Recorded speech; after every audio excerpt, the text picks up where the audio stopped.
নতুন হর্ন সার্কিটের সাউন্ডের ভিডিও, একবার সাউন্ড কোয়ালিটিটা চেক করবে।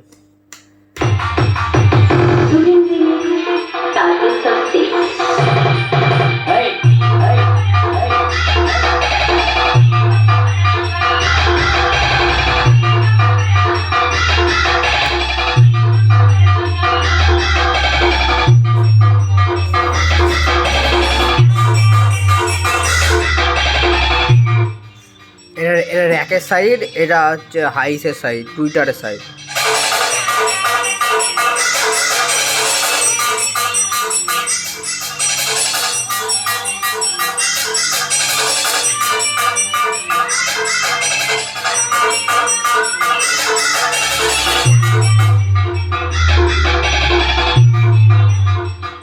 মিউজিক অন করার জন্য প্রথমে এই সুইচটা অন করে রাখতে হবে, তারপর এটা তুললে মিউজিক অন হবে।